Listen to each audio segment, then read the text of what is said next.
Ladies and gentlemen, welcome in to World War III episode number 11. Really want to focus in on the American perspective of this Russian-Ukrainian war. Do we like what's going on? I also want to talk about a few policies I would love to see America enact due to this war and kind of get into that. So guys, Russia and Ukraine, I was thinking about this morning. This is an amazing situation for America to be in right now.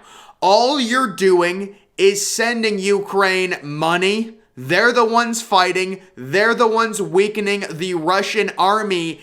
And if I was Biden and I was the American government, I would put in a policy, kind of like a pay-to-play policy with Ukraine, and say, listen, we will continue to supply you with money and maybe we'll even incentivize helping you after the war ends if you guys continue to weaken the Russian economy. And then on top of that, I would create another policy called the hands-off policy, which is one of my favorite policies I've ever thought of, which would be us leaving NATO and leaving Europe alone. And it's called the hands-off policy, hands off. And we focus all of our attention onto the Republic of China. That's what I would do. But guys, this is an amazing situation for the United States right now. Obviously, you're going to see all the Western media. We're all sad for the Ukraine people. It's terrible. But with Russia struggling this bad, losing men, losing, some of their weapons, things like that, getting destroyed, their tanks getting crushed, this is an amazing situation to where all we have to do is fund the war, and we're seen as the good guys because we're funding the people that got invaded. And now the people that actually got invaded are standing up to the Russians and weakening the Russian military, and Putin is caught with his pants down because if you go back to Russia and regroup, that is seen as a massive loss, and you're still facing major sanctions, record high sanctions from the West. You have to keep pushing even though you're losing men, you're losing things you didn't think you would even come close to losing, and you've got all of NATO supplying Ukraine with more money, with more weapons to continue to weaken your army. And the goal is to get Russia's army so weak to the point where they're almost not a threat. Now, they're always going to be a threat unless we de-nuke them, which will never happen. But it's just like that allows our second policy, and this is the major policy I want to talk about, the hands-off policy, which would be us ridding ourselves of NATO, ridding ourselves of helping these European countries. Europe has something put in place called the European Union that should help a country like Lithuania or like Albania. The burden should not fall onto the United States if something happens in Lithuania to where we are subject to send troops to Lithuania. That's not going to happen. It's called the hands-off policy. We make single military agreements with France, with Spain, with Germany, with the United Kingdom, with all the major powers in Europe. I'm not saying we completely detach ourselves from Europe because Russia still is formidable and we still have to respect Russia, even though what's happening now is a complete embarrassment to their government and to their army. They're struggling in Ukraine, and now you've got the whole world, the whole Western world. China's not against them, India's not against them, but the whole Western world is against Russia, and the citizens of America are happy that we are funding Ukraine, and it's such a great thing from America's perspective to where all we have to do is fund Ukraine. No American soldiers are dying. That's kind of the unique scenario where NATO doesn't want to get involved, but we're still kind of involved because we're sending all this money to them, but we're not sending troops. We're not helping shoot down planes, things like that with the no-fly zone because we don't want World War III to commence. So a really good overall situation for the United States. We're watching Russia's army get more weak by the day. And it could enable us, if Russia gets weak enough, to enact sort of a hands-off policy in Europe, and we really get out of Europe. We just get out and we shift all of our attention to what's going on in China with their military buildup, what's going on between China and Taiwan. I talked about it yesterday. It would be an amazing shift. If I honestly think we should already do it. Really, whether or not what happens with Russia and Ukraine, we'll see. But what I am seeing play out on the battlefield, I already knew in my head, and a lot of American citizens didn't know this, but Russia actually has a really overrated military. Now, you still have to respect it. You still have to respect it, and they're going to fearmonger you by saying they have so many nukes. At the end of the day, we're not going to get into the nukes. Like, if someone launches a nuke, everything's over. So you kind of have to play by Putin's rules to a certain degree. You can't just do whatever you want. But in terms of overall military power, you know, you're looking at Japan. I think Japan has a better military than Russia at this point, especially with the technology advancements Japan has seen. China's is completely lapped Russia. India's possibly is better due to their huge population and their advancement in military. So there are several militaries that I view as stronger than Russia. Many Americans have this opinion because, you know, they were the Soviet Union. They were so big. This is Russia we're talking about. They're kind of like the 1B to America's 1A in terms of military. Like, Russia's right there. They're the main enemy when it's not even close. China is 1B. There are two superpowers in the world. It's America and it's China. And I think it's naive and it's stupid and it makes no sense for America to not adjust their military strategy. You have to adjust. When you see new numbers, when you see China's military build up compared to anyone in Europe, you see it so much more. There needs to be an adjustment. There needs to be a shift of focus to where we get out of Europe, not fully, but we shift our focus based on who's building up their military. We're seeing what China's doing. They don't care about Russia. They're not condemning what Russia did to Ukraine, the invasion. And we're dealing with a potential major military agreement to rival NATO. When we want to de-escalate things, let's enact, once Russia gets weak enough, I already think Russia's weak enough. Well, it's not even about if they're weak enough. I'm saying we need to be more proactive to the point where, we realize now that once the Soviet Union fell, Russia's technology went to shit.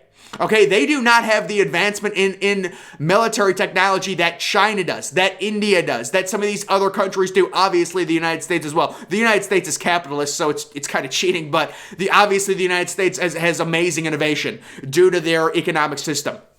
But like I was saying, guys, overall, we need to shift our focus based on the changes we're seeing. See, the NATO was created in 1959, 1949, right after World War II, to combat another Nazi Germany situation. We're so many years past that now. We're about 70, 80 years later. Let's actually be proactive and realize the number one threat to America doesn't preside in Europe anymore. It presides in the Pacific. And it is the Republic of China, and their buildup is crazy, and they need to be respected. And once we enact our hands-off policy, that I hope they do something like that, maybe the excuse could be, well, Russia's gotten so weak from their war with Ukraine, we don't have to be in NATO anymore. We want world peace.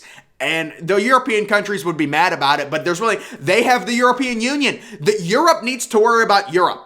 Like, that's the thing. Europe's number one threat is Russia. America's number one threat is not Russia. America's number one threat, just based off of where we are at geographically, it's China. That's our number one threat. It's India. It's the Pacific. And that's why I think we need to shore up. I would rather have a NATO agreement. Obviously, it wouldn't be called NATO because, NATO stands for North Atlantic Treaty, whatever organization. It would be a different agreement, but it would be a massive military agreement with South Korea, which has an impressively underrated military, and Japan. And I know we already have agreements with them, but I'm talking about a major official one that we could really get into to where we really can control China on a leash. China, they understand they're not on America's level yet, but they're building closer. And I'm just saying, this war, you get all this Western media and you turn on the TV and it's horrible and it's sad and it's all these Ukraine people crying. Trust me, it's bad. I don't like war. But you can't help but understand this is so amazing for America, just in terms of Russia getting weaker while we don't have to do anything. All we're doing is supplying Ukraine with money, and I would almost do a pay-for-play type policy with Ukraine. We will keep sending you money, and a lot of people don't know this, but Ukraine is a shithole. And I think Putin is probably really pissed off about this because the West is treating Ukraine like these heroes and the government, Zelensky, amazing. They're a corrupt, they are a corrupt society, but they got invaded. And now they're fighting, and Putin's got to be like, you've got to be kidding me. Now they're the heroes. This is a completely corrupt government.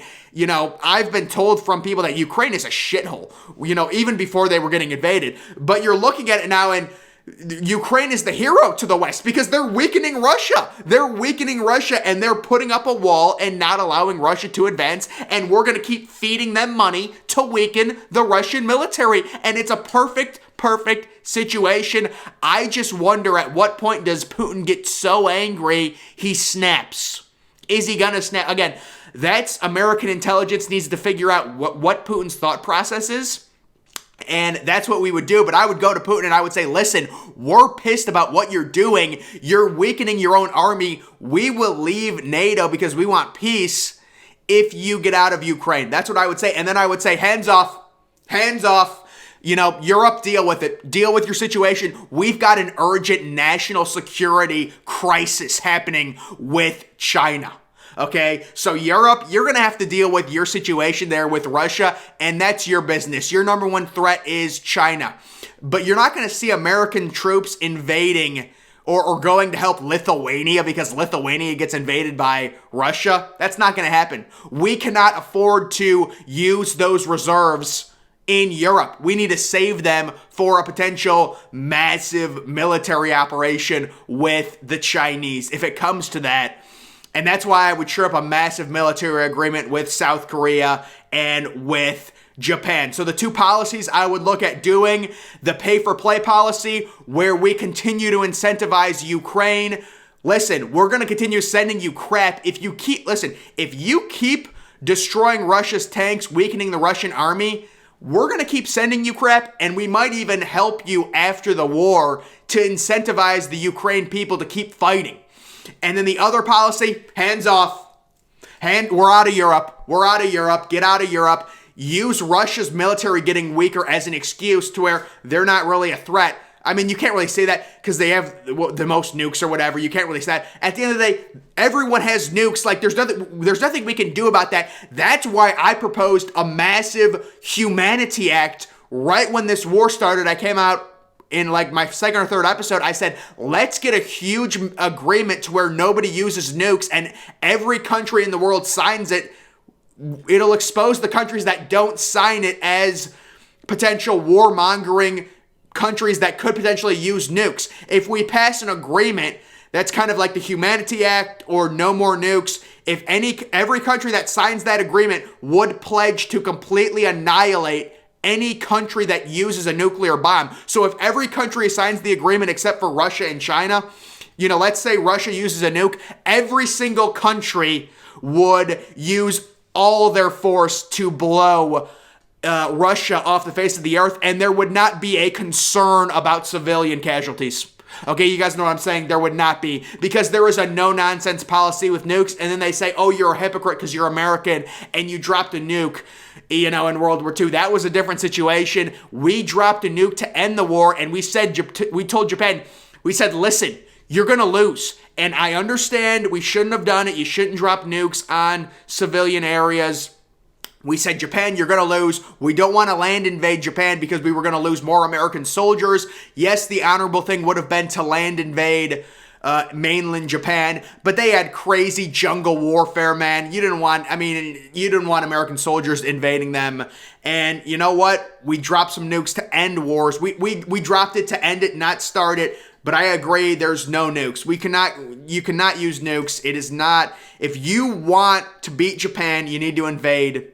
I agree, with soldiers. That's how you do it. You do not drop nuclear bombs on civilian areas. We have to make sure that is known. Because when that starts, there's no going back from that. There's no going back. That's why we need a Humanity Act and get as many countries as possible to sign it. I'm an American. We have the best nukes in the world. China has the second best. And I'm saying this. I'm saying I'm fine with banning the nukes. That's fine. We have the best nukes in the world, but it really doesn't matter, obviously, because if Russia launches one, it's not going to matter who has the best nukes. You don't need that many nukes to destroy the ozone, you know? So that's just the situation with Russia and Ukraine, and Russia just getting completely stonewalled. It is an amazing situation for America. We don't want war. That's not what we want.